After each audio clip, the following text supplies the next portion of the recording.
Attention, ce témoignage n'a pas pour but de faire la promotion d'un homme de Dieu ou d'un quelconque ministère, mais le but de montrer les œuvres accomplies par notre divin Maître, le Seigneur Jésus-Christ, et de le révéler au monde comme Fils de Dieu et vrai Dieu.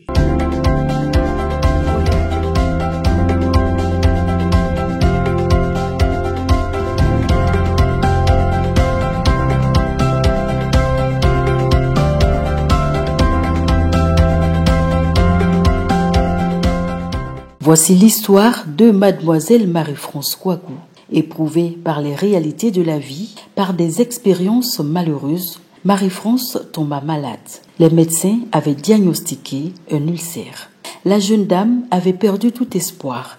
Elle n'attendait plus rien de la vie. Suivons ensemble son témoignage. Marie-France Kouakou, j'avais la poitrine qui me faisait très mal, qui sortait dans mon dos. Je suis allé à l'hôpital, on m'a dit que c'était l'ulcère. Donc je ne mangeais pratiquement pas, j'étais seulement au prix d'elle. C'est ce qu'on m'a conseillé. Ben, ça fait 3 semaines de cela. Et on me déshabille, on m'habille, tout ça, parce que j'avais fortement mal. En plus de l'ulcère, Marie-France avait une forte douleur dans le bras à la suite d'une chute. Elle vivait une succession de malheurs. Et puis mon bras aussi, je suis tombée, vraiment c'était grave. J'étais au-dessus de Cocody ici. Voilà, donc, en tout cas, vraiment, j'allais au travail comme ça. Et c'est ma petite soeur qui m'encourageait à venir ici à la prière. Et dit, elles aiment trop le miracle.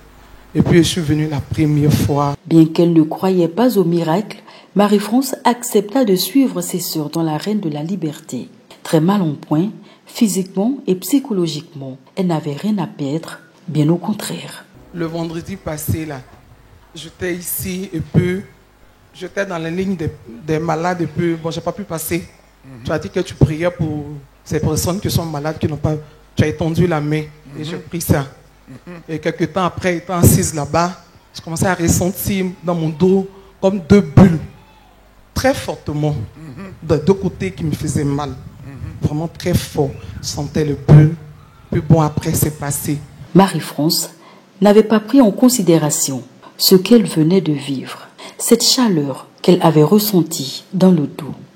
Mais une fois entrée chez elle, elle se rendra compte que le miracle était encore possible avec le Dieu vivant dans l'arène de la liberté, le ministère catholique du combat spirituel du berger, à Achi-Apakom-Marie. Je suis rentrée à la maison, je me suis déshabillée.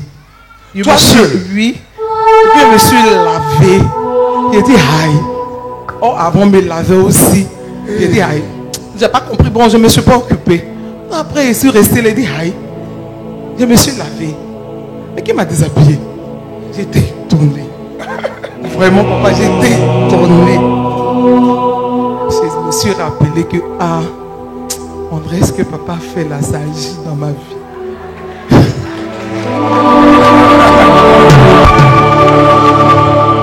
Waouh!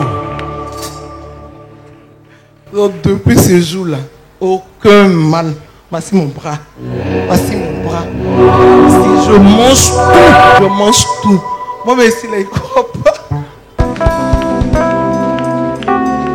Comme saint Thomas, Marie-France a vu la présence, la puissance de Dieu dans sa vie.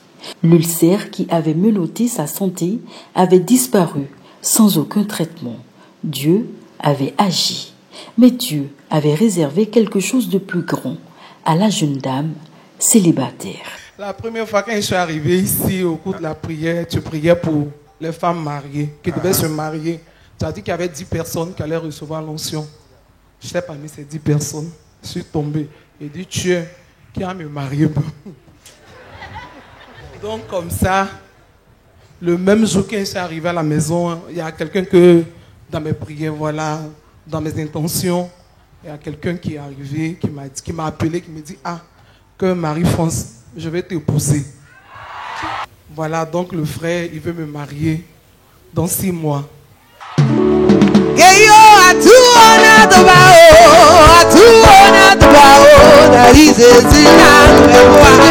Dieu est fidèle, jamais il ne déçoit ses enfants. Le berger Achi-Apakom-Marie croit que Si la maladie n'est pas le problème ultime, alors la guérison ne peut être la solution finale. Si le péché est le problème ultime, alors le salut est la solution suprême. Faites de Jésus votre Seigneur et Sauveur. Romains 10, 9 à 10.